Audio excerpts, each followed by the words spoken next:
Entonces, debemos de saber o ya recordar que la diabetes mellitus se asocia a complicaciones frecuentes en el embarazo y que definimos una diabetes pregestacional, eh, el antecedente de haber tenido una diabetes antes de la gestación, que puede ser una diabetes tipo 1 o una diabetes tipo 2. Y en este caso va a corresponder al 10 al 20% de las gestantes que tienen diabetes, siendo más frecuente la diabetes tipo 2.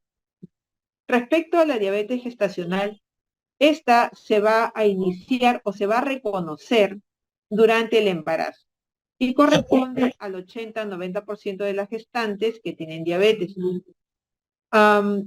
Esto es importante tener en cuenta porque el reconocimiento de esta situación a veces puede llevar a hacer un diagnóstico de una diabetes pregestacional que no había sido diagnosticada o subdiagnosticada. Por lo tanto, la historia de estas gestantes es muy importante ser muy acucioso y tomar datos, si es posible, datos de glicemias previas. La madre puede tener de repente de antes de la gestación algún control glicémico por alguna patología, cualquiera fuera ella, y podernos ayudar a saber si ya la gestante tenía un problema en el metabolismo de los carbohidratos. Entonces, esto es importante que en nuestro diagnóstico lo podamos definir bien. Hay que tener en consideración que no solamente la diabetes como tal, sino también episodios de hiperglicemia pueden encontrarse con bastante prevalencia o una prevalencia incrementada en los países en vías de desarrollo por el consumo alto de carbohidratos, que son carbohidratos simples. Ya sabemos cuáles son los carbohidratos simples, las golosinas, ¿no? El azúcar cristal. Entonces es importante que tengamos en cuenta esta situación en países en vías de desarrollo. En este caso, como el nuestro. Es importante que tengamos en cuenta que lo que vemos a la izquierda es la clasificación todo esto es la clasificación de la diabetes en el embarazo, pero la tabla de la izquierda es el modelo modificado de White de la diabetes en el embarazo. Es importante ya para lo que nos corresponde, ¿no? Conocer de la diabetes, de la Asociación Americana de Diabetes, que básicamente vamos a encontrar 4 tipos. La diabetes tipo 1 y tipo 2, y otras específicas que son las pregestacionales y la gestacional. Con respecto a la diabetes gestacional, es importante dentro de las estrategias de definirla, detectarla, llevar a cabo 2 pasos.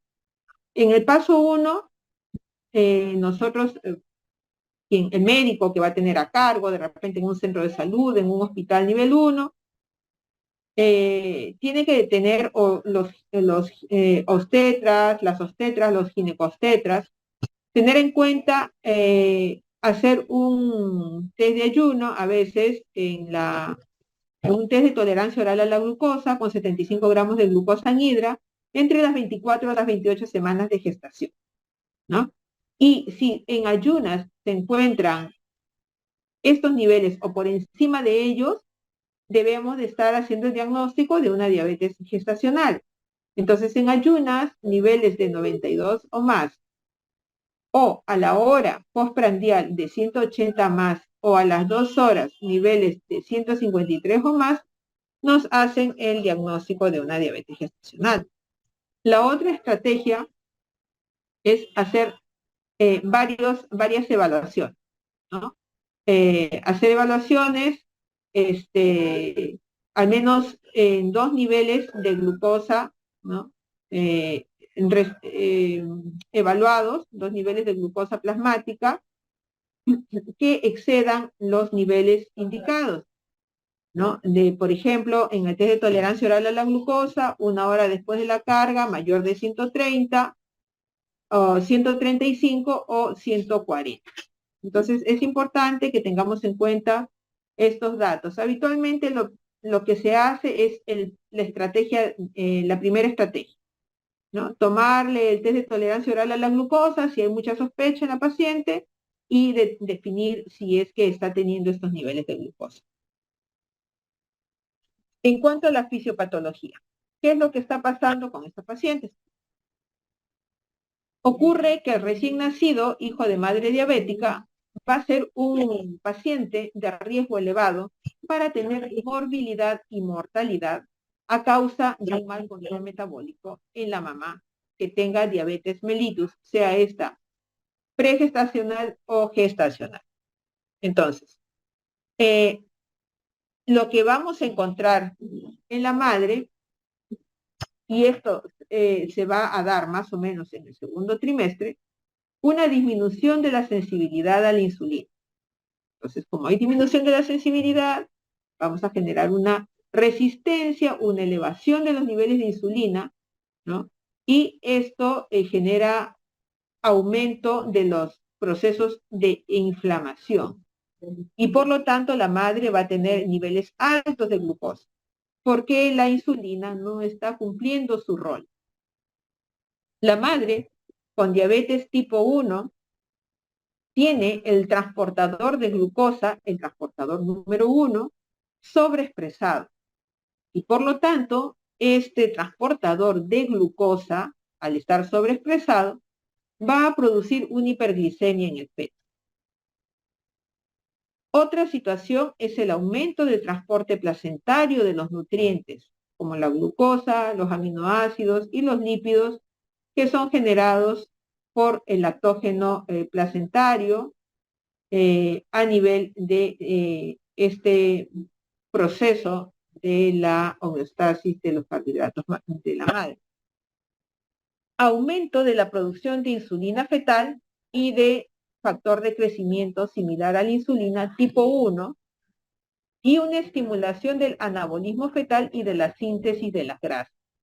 Esto nos va a llevar a un producto macrosómico, ¿no? Con mucho tejido adiposo, sobre todo troncular. El exceso de crecimiento fetal debemos también tener en cuenta que no solo va a estar dado en las gestantes que sufren de diabetes, también va a ocurrir en la obesidad materna y en el exceso de ganancia de peso del embarazo. Con algunos de ustedes hemos podido ver a veces en las historias de un paciente macrosómico, en el cual, bueno, hay que preguntar siempre, no solamente, si nosotros le preguntamos a la madre, ¿a usted le diagnosticaron diabetes durante la gestación? La mayoría va a decir no. Y si ustedes las ven, son mujeres con acantosis nigricans severa, ¿no? Por ejemplo, hay un paciente hospitalizado, ¿no?, en el servicio, donde el niño tiene obesidad, la madre tiene acantosis nigricans, pero uno le pregunta a la mamá y la mamá dice no, yo no he tenido diabetes, yo no tengo diabetes. Entonces, no solamente es a veces el diagnóstico hecho por el médico, de repente hay un subdiagnóstico en estos casos, sino también es la ganancia, que si uno dice, ¿y usted se subió demasiado de peso? Se subió más de 12 kilos en el embarazo, más de 10 kilos en el embarazo. Es importante conocer también este tema de la ganancia de peso en el embarazo. Respecto a la prevalencia de la macrosomía en países en desarrollo, tenemos una tasa de 15 a 25%. Por lo tanto, no es desdeñable, no debemos de dejarlo pasar, ¿no? Nosotros tenemos un país que está en vías de desarrollo, que la malnutrición, efectivamente, pero la malnutrición la tenemos tanto por un problema de déficit de nutrientes totales y en lugar de eso, un aporte excesivo de carbohidratos y de grasa. Debemos de tener en cuenta también que el riesgo de macrosomía es mayor en la diabetes mellitus pregestacional. Discúlpenme un ratito, por favor. Voy a sacar esto porque es un poco complicado trabajar así. Un ratito, por favor.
Vamos a avanzar mejor así, ¿ya? Porque de la otra manera es más cargado todavía.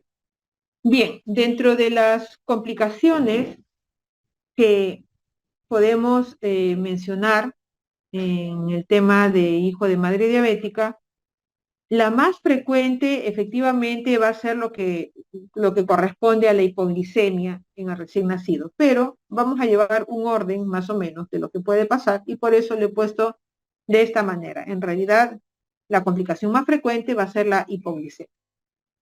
Pero vamos a hablar un poco sobre la muerte perinatal. ¿Qué pasa en el hijo de madre diabética?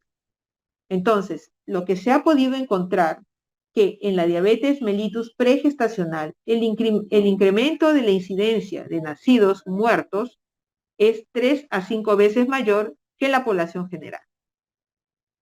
En el caso de la diabetes tipo 1, la frecuencia de la mortalidad es variable, va desde 11.5 hasta 76 por 1000 nacidos vivos, y el 75% de las muertes son por malformaciones o complicaciones por prematuridad. En el caso de la diabetes mellitus gestacional, la mortalidad es similar a la de la población general. Entonces, eso significa que debemos de estar muy atentos en el caso de las madres que sufren de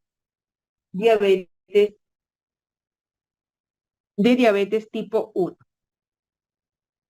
Respecto a las causas de la muerte perinatal, se puede encontrar la cetoacidosis como una causa importante, incluso pueden llegar a ser cetoacidosis con valores de 200 miligramos por decilitro y puede llegar a producir hasta un 50% de muertes fetales antes del tercer trimestre. Otro problema importante a tener en cuenta en estos niños, en estos recién nacidos, es la asfixia perinatal. La asfixia perinatal se va a asociar a alteraciones en el ritmo cardíaco, acidosis en la sangre del cordón y un Apgar bajo. Esto va a estar condicionado o va a estar producido por una hipoxia fetal crónica. Se ha encontrado que pueden estos pacientes nacer con un Apgar por debajo de 7 a los 5 minutos, hasta 3 a 3.4 veces más en el caso de las madres que han tenido diabetes pregestacional, o sea, tipo 1 o tipo 2. Entonces, en estos pacientes hay un incremento en el consumo de oxígeno dado por la insulina fetal y hay una disminución entonces del oxígeno a nivel de la arteria umbilical por ese consumo aumentado de oxígeno, por la macrosomía, por el incremento de tamaño del producto. Y vamos a encontrar un pH en la arteria umbilical por debajo de 7.2.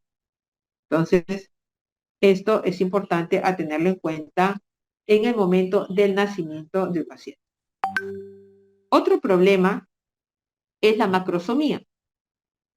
La macrosomía con, hablamos con un peso que va a ir por encima de los percentiles 97 o mayor de +2 desviaciones estándar para la edad gestacional. Como podemos ver, en esta fotografía tenemos la foto de un niño macrosómico. Un niño macrosómico va a tener las características de un exceso de la masa grasa, también de la masa muscular. Hay una organomegalia, excepto a nivel del cerebro. La macrosomía no es armoniosa. Hay un reparto de la masa grasa, sobre todo a nivel del rostro y del tronco, ¿no? Miren ese abdomen globuloso, que inclusive, digamos, como que se desparrama un poco a los lados laterales, ¿no? Para la parte lateral. Entonces, ese es un paciente con macrosomía. La hipoglicemia, que es el principal o el más frecuente de los problemas que podemos encontrar en estos pacientes, tiene una incidencia de 30 hasta 50% en todos los hijos de madre diabética y puede presentarse con clínica en las primeras 6 hasta las 12 horas, ¿no? Todas las primeras 6 horas. Cuando son pacientes macrosómicos, esto puede darse en la primera y la segunda hora, rapidito, rápido, temprano. Si, según Pederson, si se tiene un control glicémico o glucémico en el último trimestre por debajo de los valores que hemos visto al inicio de las diapositivas, se puede reducir la incidencia de la hipoglicemia en el hijo de madre diabética. En el caso de los pequeños para la edad gestacional, esta hipoglicemia se va a dar a las 12 a 24 horas de vida. ¿Y qué ocurre en estos pacientes? Estos pacientes tienen un hiperinsulinismo y por lo tanto van a tener una disminución de la respuesta del glucagón y disminución también de respuesta de las catecolaminas, porque eso genera el hiperinsulinismo. Clínicamente, ya hemos conversado sobre los trastornos metabólicos de recién nacido. La hipoglicemia, en realidad no hay un signo específico, pero lo que podemos notar en cuanto a la clínica, como en muchas otras patologías, como sepsis, hipocalcemia y otras más, es la hipoactividad, la letargia, la pobre succión, tremores, convulsiones, apnea, taquipnea, cianosis y dificultad respiratoria. Pero ninguna de estas, como ustedes pueden ver, son patognomónicas de hipoglicemia, porque ya ustedes la han visto que diferentes patologías en el recién nacido puede dar estas manifestaciones clínicas. Con respecto a la hipocalcemia, entre un 22 a un 40% de los hijos de madres diabéticas pueden presentar hipocalcemia, que no es de nacimiento inmediato, se puede presentar entre las 24 y las 72 horas de vida. Esto es debido a un retraso en el incremento de la PTH fetal o también una deficiencia de vitamina D, porque si nacieron también prematuros, la madre puede ser también deficiente de vitamina D. La asfixia también va a producir hipocalcemia, así como la prematurez, entonces, por este retraso en el incremento de la PTH. Frecuentemente se resuelve sin tratamiento en los recién nacidos que por otra razón no tienen otra patología.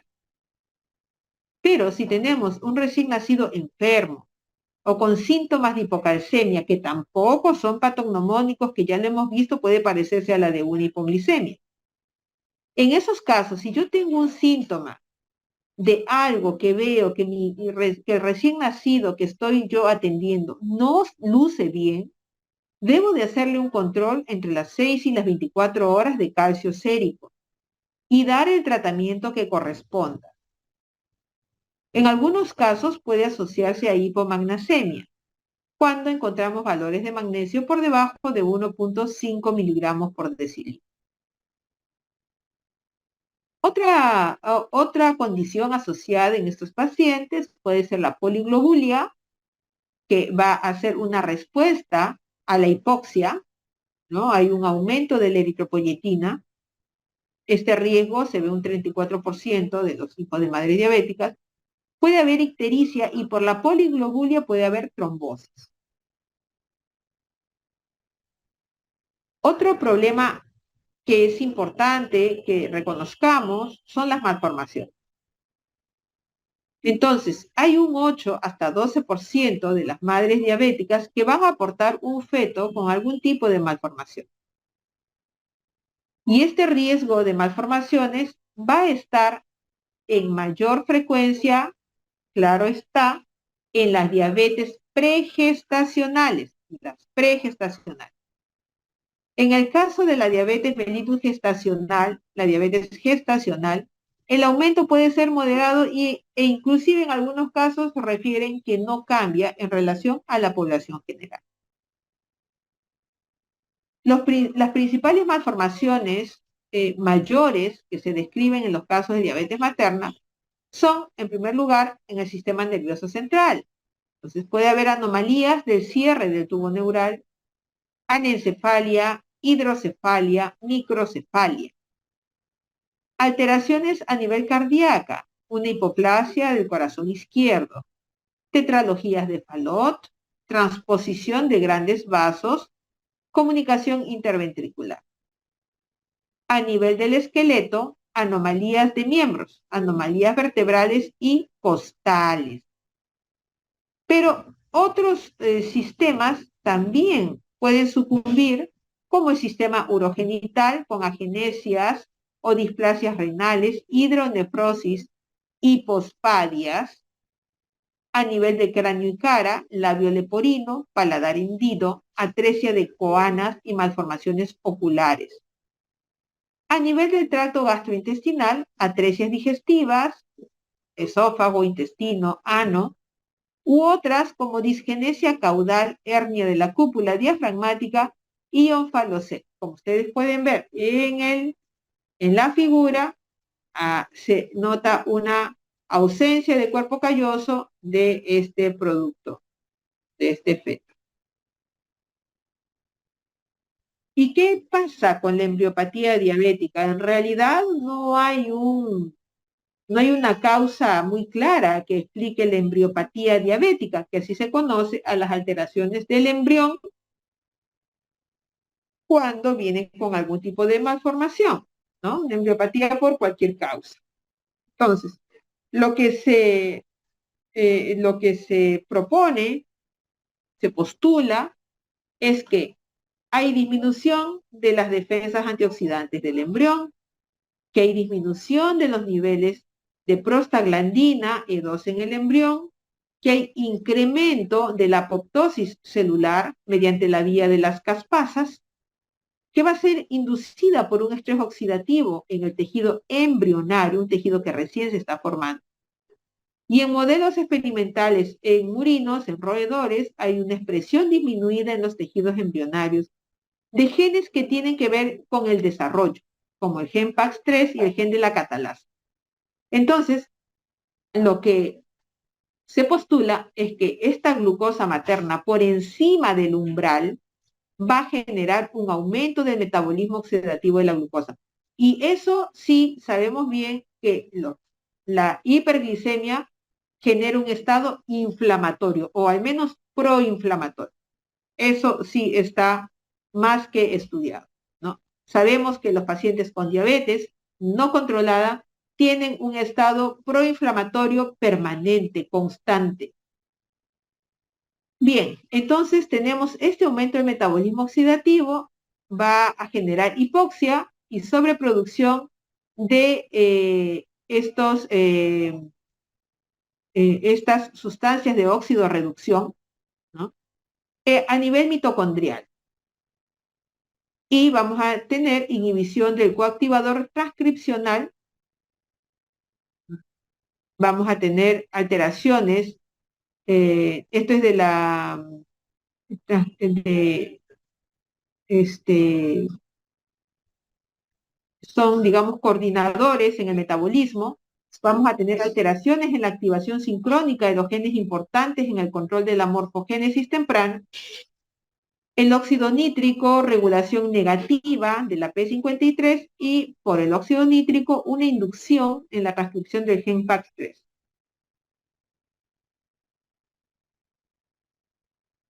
Por otro lado, esta misma hipoxia y sobreproducción de estas sustancias de óxido reducción a nivel mitocondrial pueden inducir la muerte celular directa por un daño oxidativo al ADN.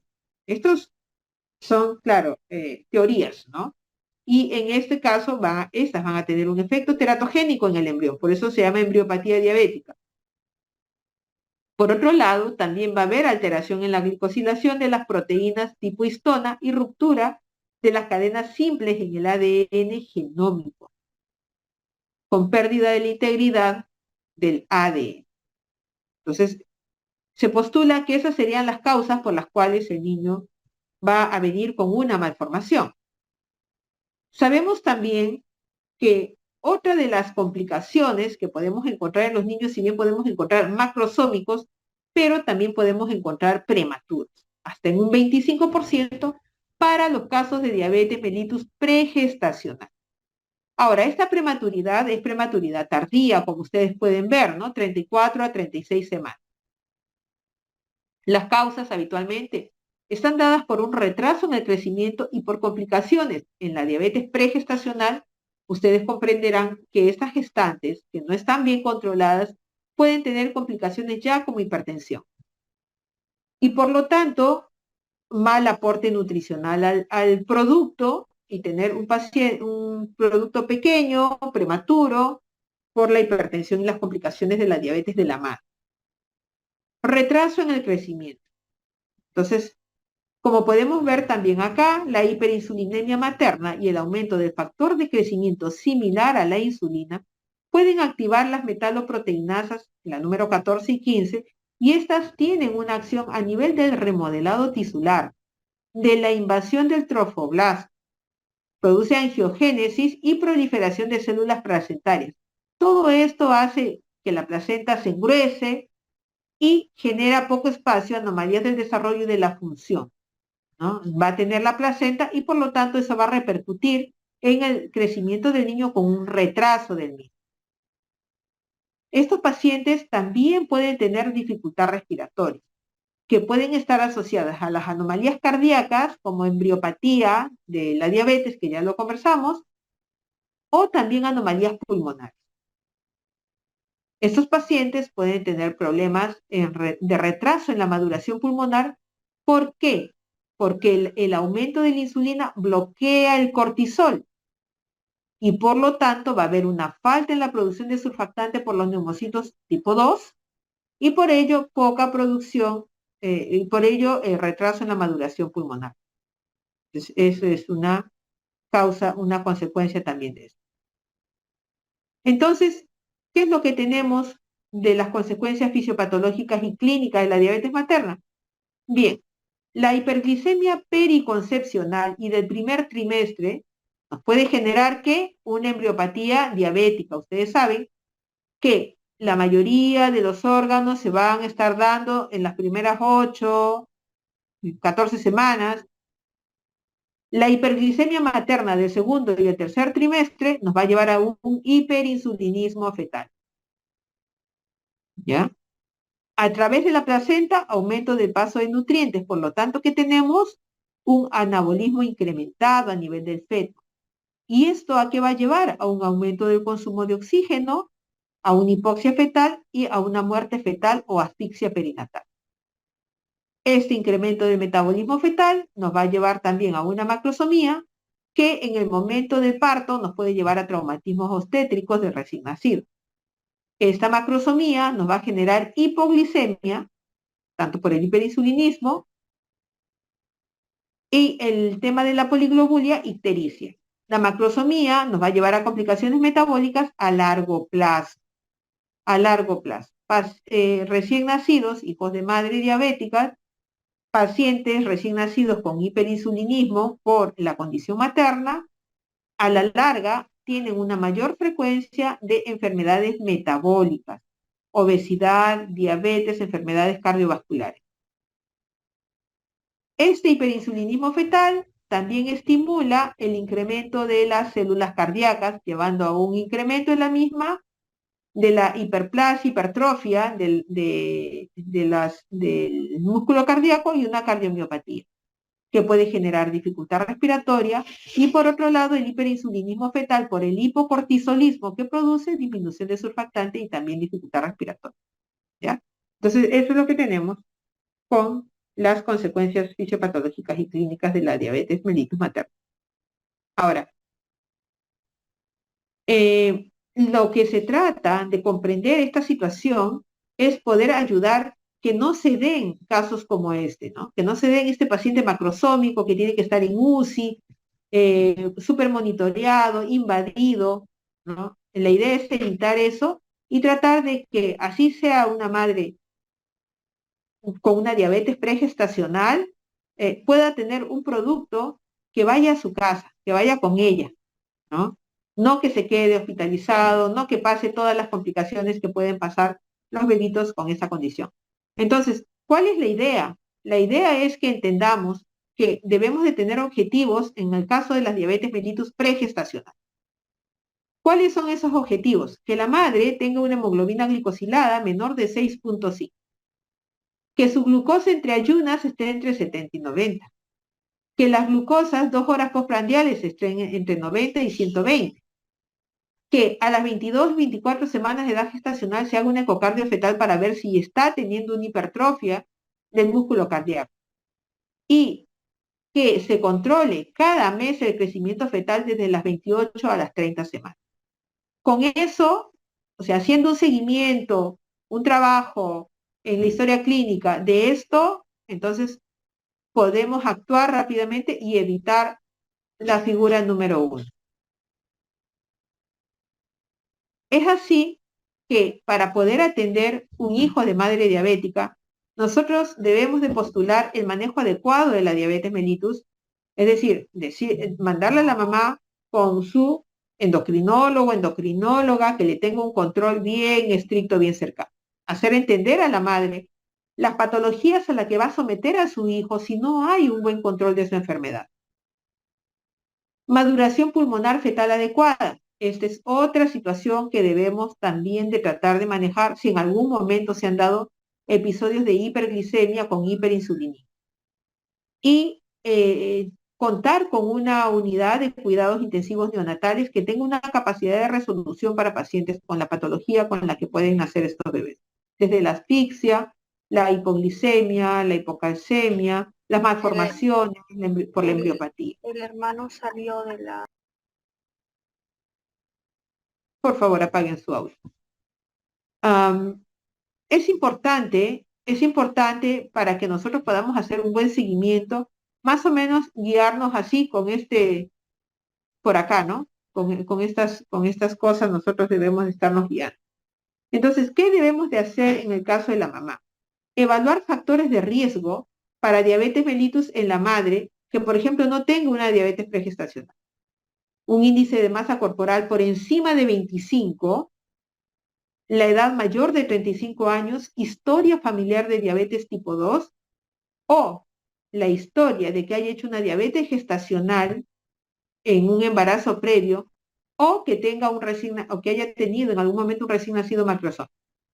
Eso es un factor de riesgo para buscar en la madre, son factores de riesgo que nosotros debemos buscar en la madre y de encontrarlos rápidamente, buscar que mantener niveles adecuados de glucosa, definir su diagnóstico si es una diabetes gestacional solamente o es que es una diabetes pregestacional. Y en el caso del niño, evaluar la biometría fetal, mucho cuidado con un producto que esté caminando por encima del percentil 97 y que tenga polígrafos. Entonces, hacer el diagnóstico. Bueno, en ayunas, la glicemia mayor de 126 va a ser una diabetes tipo 2, la glicemia igual o mayor a 92, una diabetes gestacional. Ese es en el primer trimestre. En el segundo trimestre, vamos 24 28 semanas, ayunas mayor o igual de 92, o 1 hora postprandial 180, o 2 horas postprandial 153. Ahí vamos a tener nuestros diagnósticos, ¿ya? y a partir de ahí, obviamente, el manejo multidisciplinario, ¿no? Hay que tener en cuenta que la diabetes o tiene como parte de ella una enfermedad microvascular. Y esto va a llevar hasta un 25% de los partos prematuros, ¿no? Se ha encontrado que luego esta enfermedad microvascular puede regresar a su estado basal una vez terminado el embarazo, en el caso de la gestacional. Si nosotros tenemos una madre con diabetes, sea pre o gestacional, y controlamos la glicemia pre, lo que vamos a tener es complicaciones similares a la población general, ¿no? Y hay que tener en cuenta, nuevamente, lo que les decía, el subdiagnóstico de las diabetes tipo 1 o tipo 2, y que pueden ser pesquisadas o encontradas en una paciente con diabetes gestacional. Hasta un 3 a 5% de esas gestantes diagnosticadas en ese momento, si se hace el histórico, 3 a 5% de ellas van a tener una diabetes tipo 1 o tipo 2. La evaluación del hijo de madre diabética, entonces, corresponde a hacer toda la evaluación que esté relacionada a las patologías que hemos conversado como complicación. Entonces, la atención inmediata de recién nacido es hacer el ABCDE, ¿no? Eso lo conocen todos. Debe evaluarse el APGAR para saber si vamos a requerir también en su momento maniobras de resucitación. Es un examen físico minucioso donde se deben de buscar malformaciones congénitas mayores. A veces no revisamos el paladar, a veces solamente pasamos la sonda por la nariz. Así que siempre con el dedito un guante revisar el paladar si el paladar está íntegro, ¿no? Hay que evaluar los niveles de glucosa y pH de cordón, saber si el paciente tiene una asfixia. Medir los niveles de glucosa en las horas que está indicado en la diapositiva. Y en el caso que en una de esas tomas la glucosa esté por debajo de 40, debemos de confirmar rápidamente. ¿Y qué vamos a hacer? Bueno, vamos a hacer el algoritmo que vimos en la clase previa, es decir, si está sintomático o asintomático, ¿no? Y ya eso lo hemos conversado. El hematocrito se debe medir a la hora y a las 24 horas. ¿Por qué? Por el riesgo de policitemia. Medir el calcio si el paciente luce enfermo. Si no luce enfermo, si no hay tremores, no tenemos por qué. Bilirrubinas, en el caso que aparezca ictericia, y debe ser alimentado, o si la condición de ser alimentado no es posible por alguna malformación, porque hizo una parada cardiorrespiratoria, porque está en ventilación mecánica, etcétera, etcétera, debe recibir infusiones, debe ser alimentado muy pronto estos pacientes, ¿ya?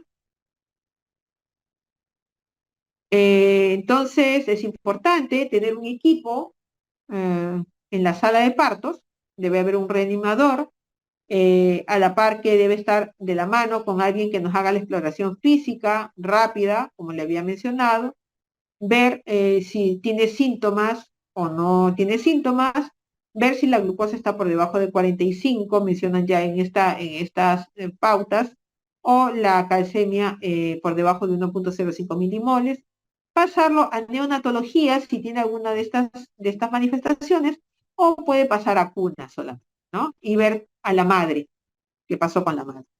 Las glucosas, las calcemias, el calcio, si es que tiene síntomas, el hematocrito, si se sospecha poliglobulia, igual, ¿no?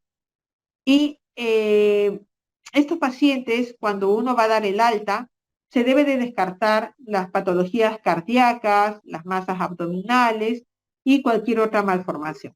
Si no tiene episodios de hipoglicemia, si no ha tenido episodios de hipocalcemia, si el niño tiene buena succión, entonces de todas maneras debe de pasar por un screening antes del alta, un examen físico muy, muy prolijo antes de darle el alta al paciente, ¿ya? Muy bien. Entonces, estos es la bibliografía. Bueno, hay otras bibliografías nuevas también, pero esto es lo que tenemos y vámonos a... Ya. Muy bien, vámonos entonces acá terminando la presentación de este tema. En realidad este tema es corto, pero lo más importante es que ustedes puedan conocer qué complicaciones puedan haber en estos pacientes, teniendo en consideración que no solamente, por favor, no solamente es el tema de la diabetes acá, sino también es la obesidad materna, la ganancia de peso, y que en muchos casos hay diagnósticos de diabetes y que no, o sea, hay patología diabética, pero no está siendo diagnosticada.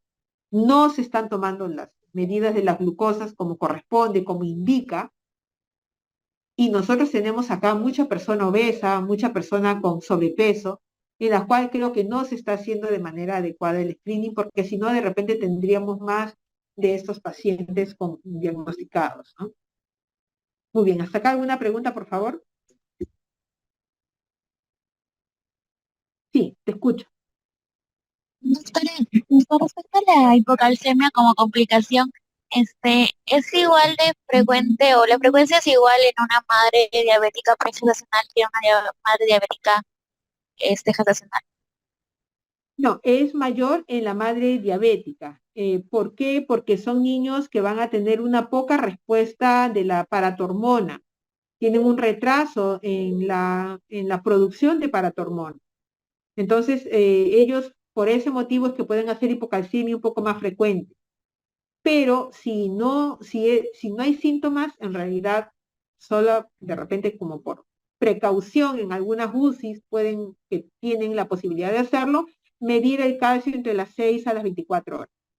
Pero si no hay síntomas, no tendría por qué, ¿no? Pero sí tiene un incremento mayor y es por esa razón. Todo bebé que nazca prematuro también tiene una condición de poder hacer hipocalcemia porque la paratormona en los recién nacidos a término se activa más o menos a las 48, 72 horas después del nacimiento en los atérminos. En los prematuros esto demora un poco más. Además hay un hipoparatiroidismo, digamos, relativo por la hormona, por la hormona paratiroidea materna.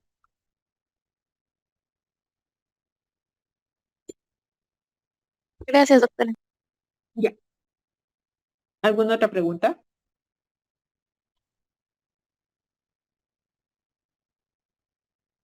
Bueno, chicos, si no hay más preguntas, entonces estamos viéndonos la siguiente clase y un gusto para mí poderlos haber presentado este tema. Buenas tardes con todos. Gracias, doctora. Gracias, doctora. Gracias, doctora. Ustedes. Buenas tardes.